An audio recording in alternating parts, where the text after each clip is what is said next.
साथियों, आज 11th class का पार्ट नंबर 5 पढ़ेंगे, जो कि आपका है अधिकार के बारे में अधिकार के MCQ करने की कोशिश करेंगे कि क्या उनके आंसर है, ये जानने की कोशिश करेंगे।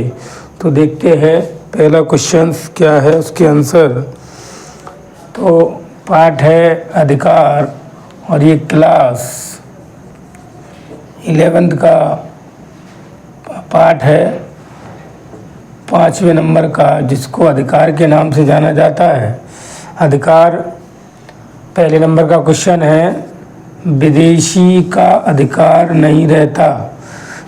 जो विदेशी व्यक्ति है उनका क्या अधिकार नहीं है, ये पहले नंबर का क्वेश्चन है। तो क्वेश्चन नंबर विदेशियों का अधिकार नहीं है, पहला क्वेश्चन है। क्या नहीं है वो देखते हैं। तो ऑप्शन में निर्वाचन में भाग लेने का अधिकार विदेशियों का नहीं है। बा नंबर का है राज्य में घूमने फिरने का अधिकार। शा नंबर किसी भी सभा में भाषण देने का अधिकार।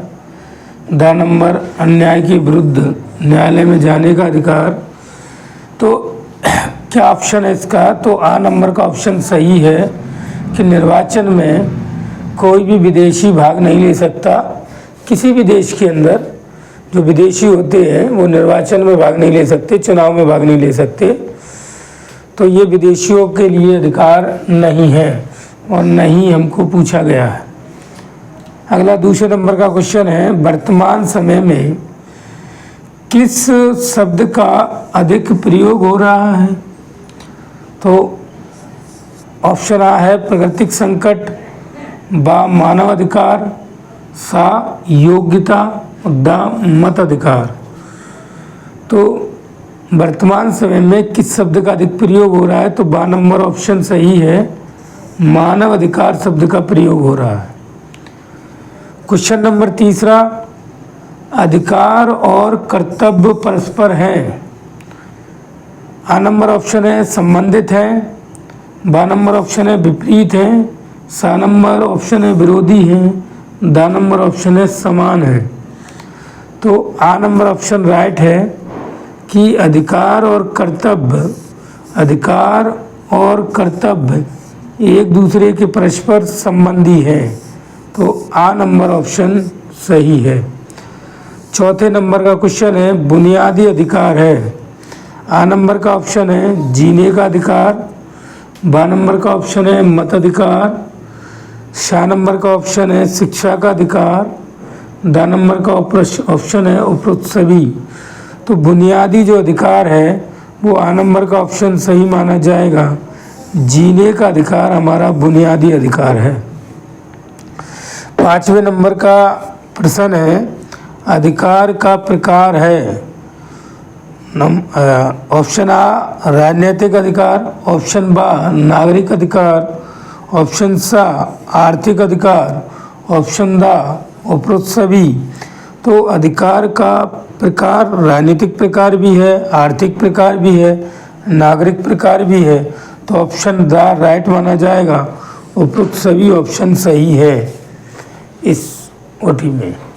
अब हम पढ़ेंगे एक वाक्य 11th क्लास के जो अधिकार पाठ से हैं।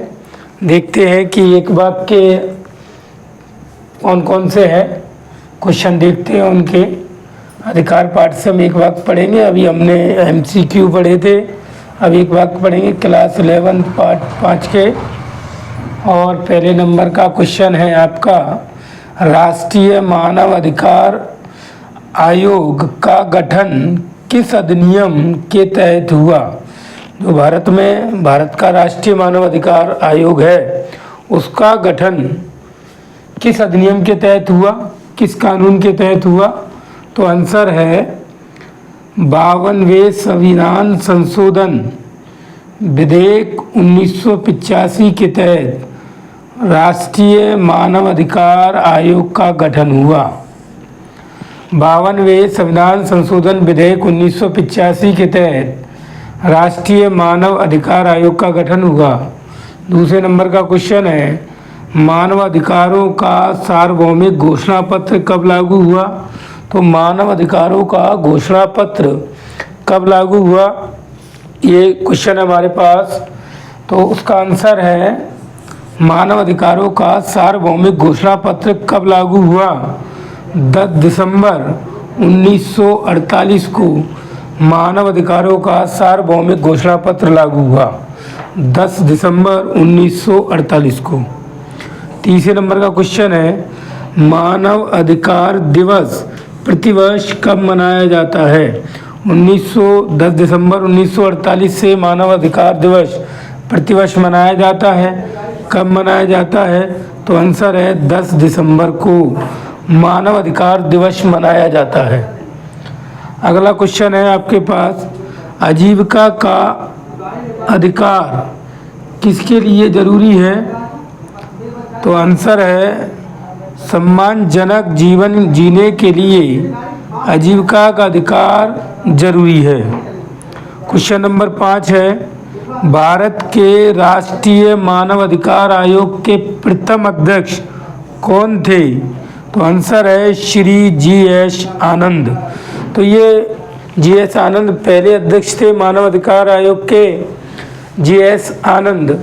तो मानव अधिकारों की रक्षा करता है देश के अंदर, और जो 10 दिसंबर 1948 को मानव अधिकार का घोषणा पत्र जो लागू हुआ वो संयुक्त राष्ट्र संघ में हुआ, और संयुक्त राष्ट्र संघ 1945 को बना, उसी में एक संगठन है उनका मानव अधिकार, उसी में घोषणा पत्र लागू हुआ 10 दिसंबर 1948 को।